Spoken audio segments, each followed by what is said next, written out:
What's up, everybody? Today we're going to talk about Star Wars. It has been a while since I haven't made a Star Wars video, but we have some interesting news that I wanted to discuss with you guys. And the news are that Hasbro has just released their Star Wars action figures celebrating the 50th anniversary of Lucasfilm. However, the interesting news is the fact that the sequel trilogy action figures are completely missing, or meaning that they are just not there.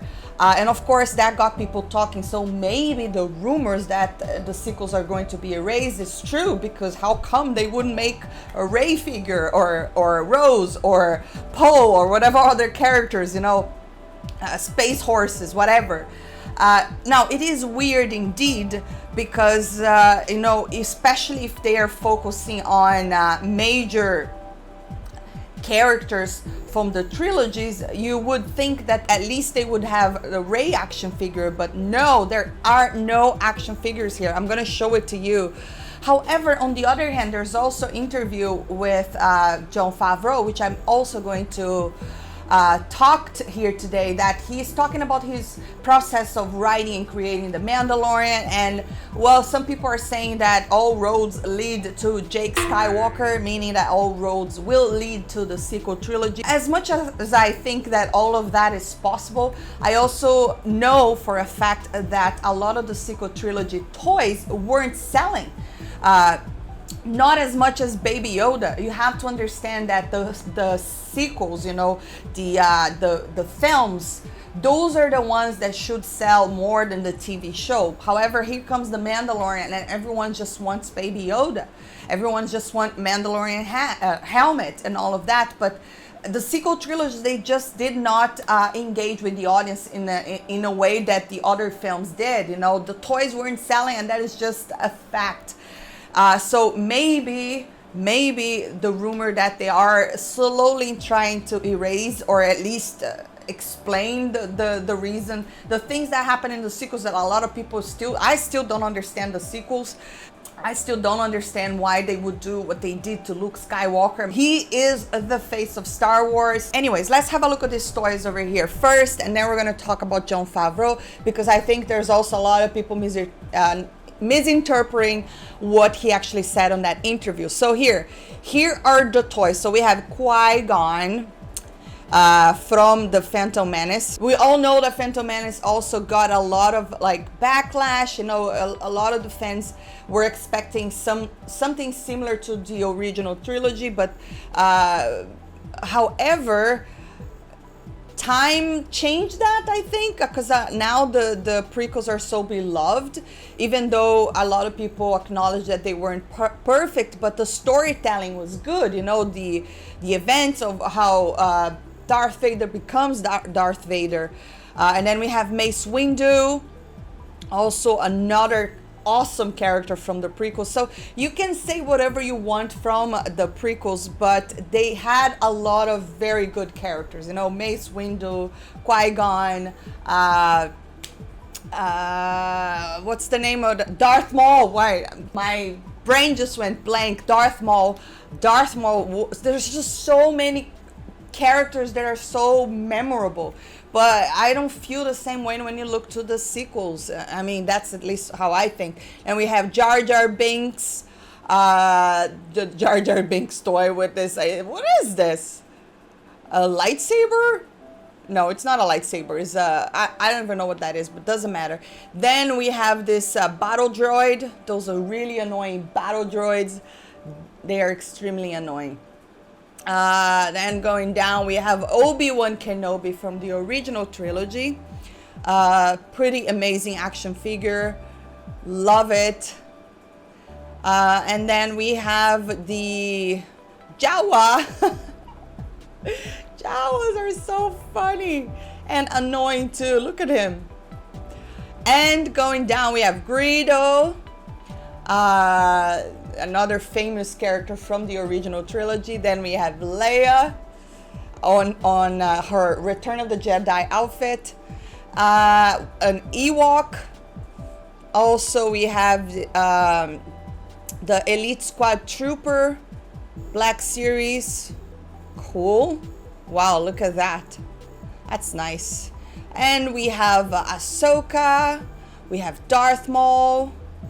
Anyways, we have action figures from the Clone Wars animation, because we know Ahsoka was from the animation. She hasn't really popped up in the films. So how come we don't have anything for the sequels?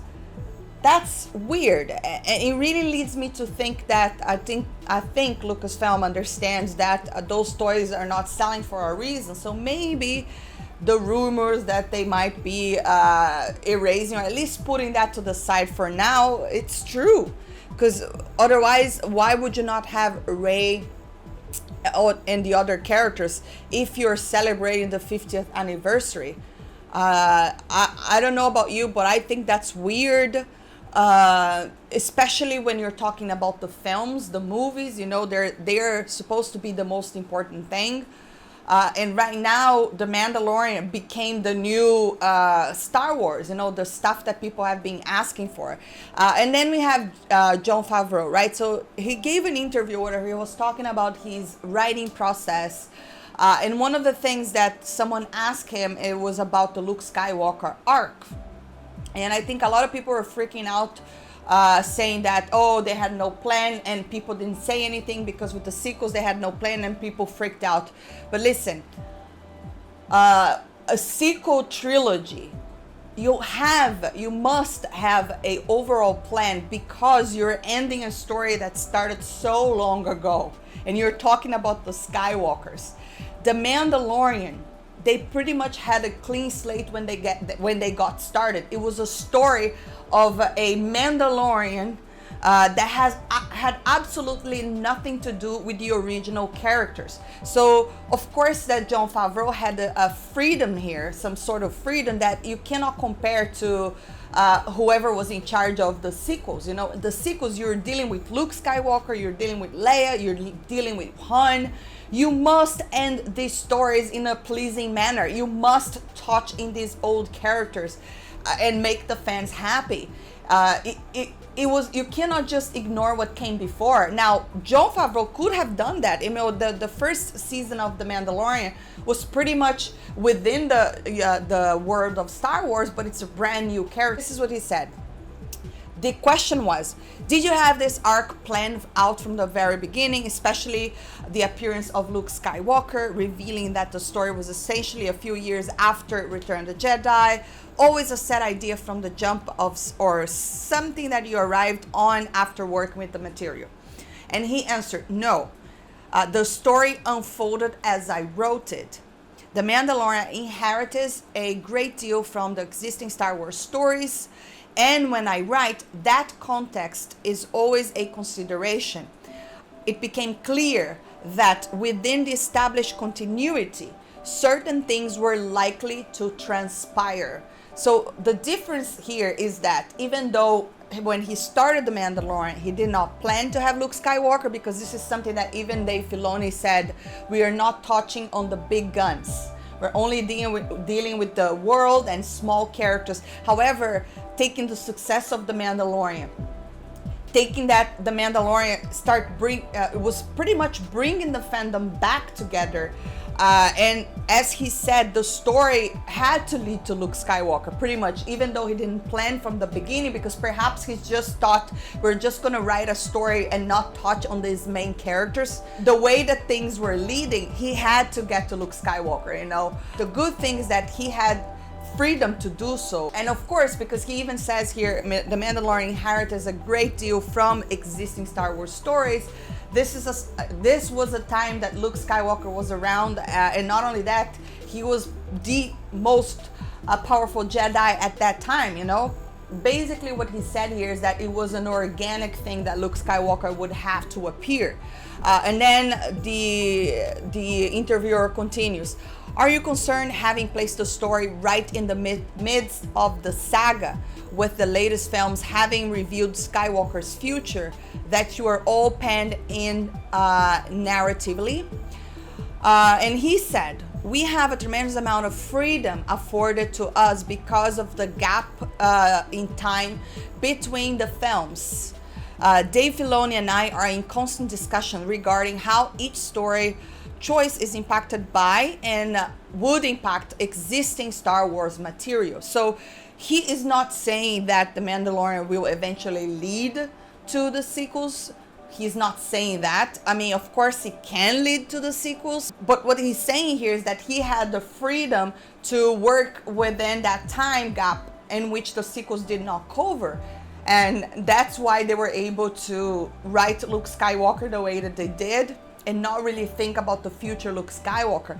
However, Jon Favreau is very smart, and if they didn't want to, if they want to continue the continuity, we all know, according to the sequels continuity, that the first Padawan of Luke Skywalker was Ben Solo. However, according to The Mandalorian, now the first Padawan is Grogu, Baby Yoda. Unless they're going to explain somehow in the future that they had to hide Baby Yoda even from, I don't know, whatever, and that's why everyone thought that Ben Solo was the first Padawan of Luke Skywalker. But I just think that Jon Favreau is very smart. He already said when he was also creating The Mandalorian that he, you know, the important thing for these people is to listen to the fans. And I think that's what he did. You know, he was writing The Mandalorian. The story was unfolding in a way they didn't want to touch in the big character, but, you know, he was looking for a Jedi. I mean, who else could appear over there? You know, we had Ahsoka. We had seen Ahsoka already. But Ahsoka is no Luke Skywalker. You know, she is powerful, but Luke Skywalker is the most powerful Jedi. I don't think he said that everything is going to lead to the sequels. I just think that he said we don't have to worry about that because we have a huge time gap and we can focus now. However, he already destroyed a little bit of continuity from the future, so we must think about that as well. And not only that, now we have Hasbro not having any sequel toys. Anyways, guys, drop your comments down below. Let me know, why do you think that we don't have any sequel trilogy action figure toys from Hasbro? I think that's very weird. I'd love to hear your thoughts. Also, do you think that Jon Favreau will eventually lead everything to the sequels, or do you think he's staying away for a reason? Do you think that, do you have a problem that he said he didn't initially plan to have Luke, but then organically Luke had to come into the picture? I believe that he didn't want to touch the main characters, but eventually he had to get there because it was the only road, and I'm happy that he had the freedom to do so. But drop your comments down below. Love to hear your thoughts. If you enjoyed this video, don't forget to hit that thumbs up, subscribe for more, and I'll see you next time.